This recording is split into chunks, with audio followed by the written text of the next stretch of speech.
Picture this: Spain in the 1940s. Whilst in the grasp of a devastating civil war, a young girl named Ophelia discovers that she is in fact the princess of a distant magical land and must complete 3 trials before the next full moon in order to prove herself worthy of returning there. And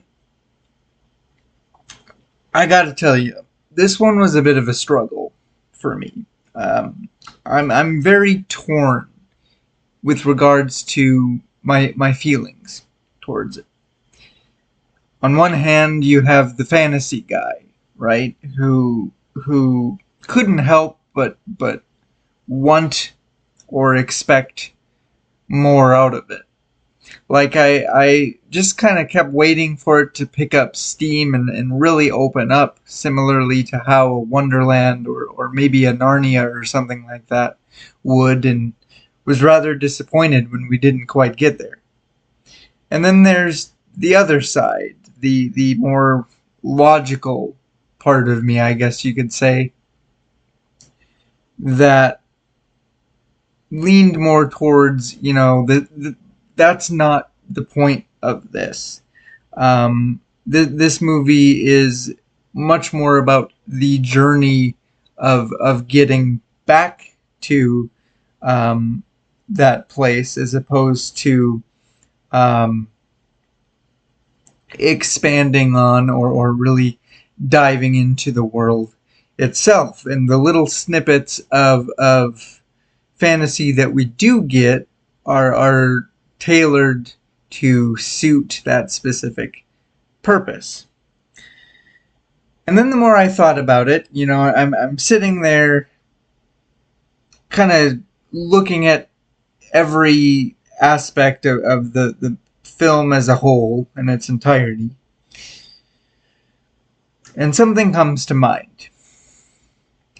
Now, what I'm about to say probably isn't going to be a surprise to anybody. I would assume it's probably public knowledge at this point. Like, I would highly doubt that in the multiple decades that this film has been out, that I'm the first person to really bring this up, but I'm just thinking out loud here, so bear with me.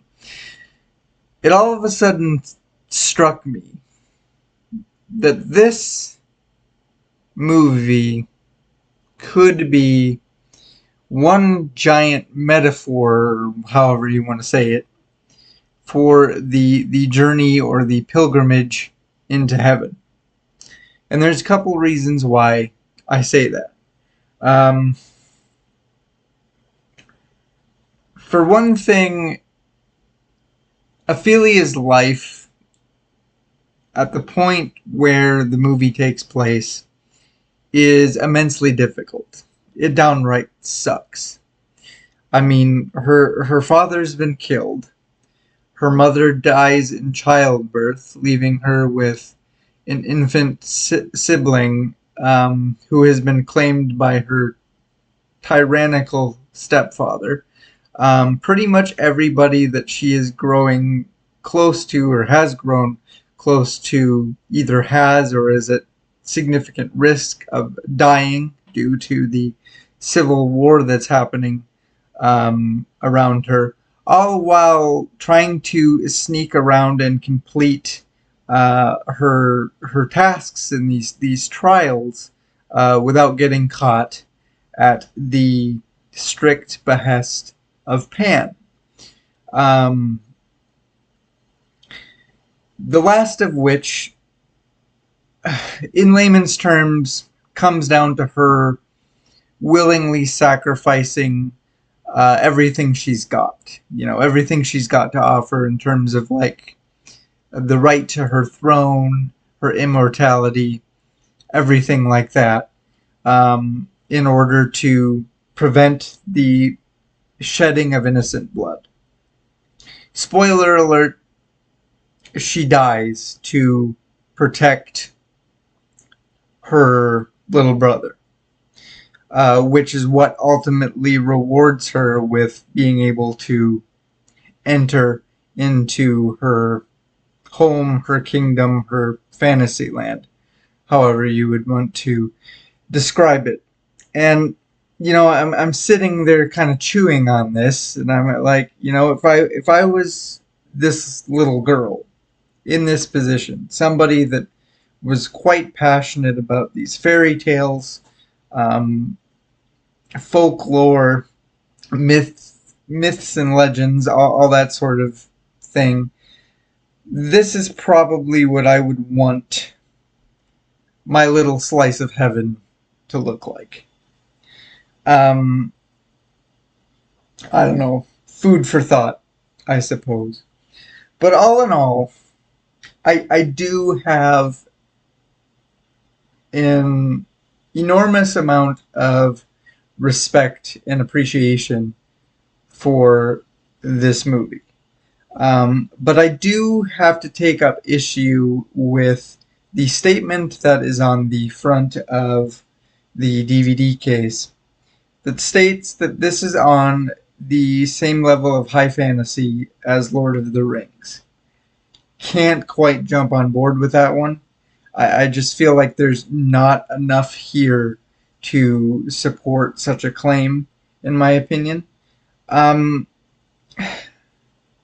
that and I don't. It's not a fun movie. Now it's obviously not supposed to be, but I mean that in the sense of it. It's not something I would be clamoring to watch again unless I was in a very specific sort of mood. It's not something that I would use as like background noise or a comfort movie. Obviously, that has some difficulties in of itself, being that the entire thing is in Spanish, and I had to watch the entire thing with subtitles. But take that with a grain of salt.